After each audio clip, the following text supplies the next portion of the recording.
Hey, Tiger fans. Mark Fitzpatrick with Tiger Club Kansas City. It's Tuesday, January 20th. We are so pleased to have J.J. Picollo, Executive Vice President, General Manager of the Kansas City Royals. Always does a great job. J.J., thanks for coming out today. No, enjoyed it. Thank you very much. It was awesome. All right, how do you feel about the team going the season? I'm excited about it. I think we went through a tough year last year, and we took our lumps, and we're unhappy with the way the season ended. I think we're going to have a hungry group coming back with a few new faces, and we'll compete for the Central. Interesting thing about last season, I looked at the numbers.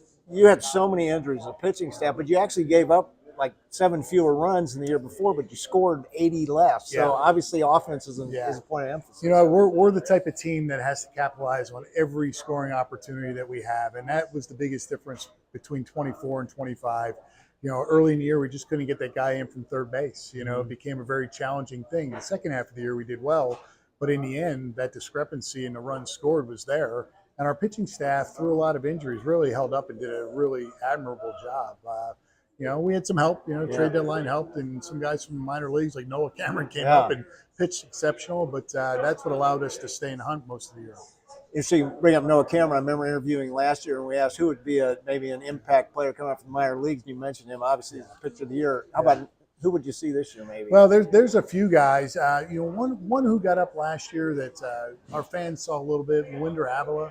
I think he's going to take on a bigger role this year, whether it's in the rotation or out of the bullpen. I think he's going to become more of a household name. And then we have a guy that hurt his knee last year, missed most of the year, Steven Zobak, who was in Double-A, and we really thought he was going to be a guy in 25 that would be able to come up. Missed most of the year because of a knee surgery, but he's back now, and I like to think that he'll be a guy that we can count on as well. A couple local guys I want to ask you about. Carter Jensen came up at the end of last year and had a great start. What do you see his role this year? And in the minor leagues, Ben Cooter does, Kansas City area kid. What about him? Well, both guys are incredibly talented, and we saw a glimpse of what Carter can do offensively. Where we need to give Carter a lot of credit is he's worked really hard on his defense as a catcher. So we could see him splitting games with Salvi this year, earning at-bats as a DH. If he swings the bat the way he's capable, he's going to be an everyday guy. It's just going to be DH or catch. And with Ben Cooter, he was added to our 40-man roster this year. This is the year we had to protect him. Add him to the 40-man roster, expect him to be in AAA, and certainly be somebody that needs to be ready if called upon in the 26th season. But I think it's more like 27 and 28 where you'll see Ben make an opening day roster. I want to ask you about a couple of your off-season acquisitions, Lane Thomas and Isaac Collins. What do they see their roles? Well, both are going to play a lot in the outfield, if not every day. We see Isaac playing left field. He can play a little bit of second base. He can move around. He can play some center.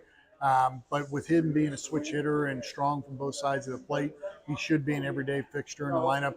And then with Lane, he handles lefties extremely well, but he has had a track record of swinging well against righties as well. In addition to just the left-handers. So we see him playing in some right field, playing some center field, probably close to an everyday guy. Of course, anybody that gets hot and produces every day, they become everyday guys. So that's the hope with Lane, coming off a tough year just due to injury. Salvador Perez, where do you see him getting most of his playing this year? Well, he and Carter kind of work in tandem. You know, we're going to see Salvi catching 80 to 85 games, DHing maybe a little bit of first base to get Vinny off his feet on any given night. But I think is a really good fit. It's actually as much as we liked our setup last year with Freddie and Salvi. This is a little bit different because Carter's more of an offensive player, and they both factor into the lineup a little bit more. So having them both being able to catch and DH is going to be a big part of what we do. Last question I want to ask you about, we talked about quite a bit today, the moving into the fences. Obviously, this wasn't a rash decision. A lot of analytics went into that. Talk about what changes we'll see and what went into that decision. Well, what we were trying to accomplish is that we keep using the word fair. We wanted our home ballpark to play fair for our hitters and fair for our pitchers. So trying to find the balance of how far in do you move them was the trick. And our research and development department did a tremendous job looking at humidity, wind factors, all the things that come into play when you're figure out how a ballpark plays. And ultimately we ended up moving the fences in roughly 8 to 9 feet from right center, left center to the foul line. Center field stayed the same. And our projections, assuming they're right, our offense should improve. And our pitching should maintain the level of performance they had last year. So it should be a happy medium.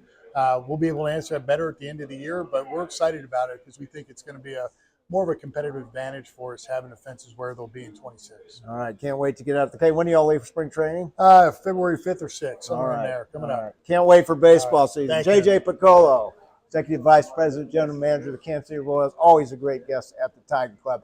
Next week, we'll continue with some baseball. Jeff Passan, ESPN's senior baseball writer, and he gives a lot of great insights into the Royals and all the teams around Major League Baseball. More information on events and membership, go to kctigerclub.com.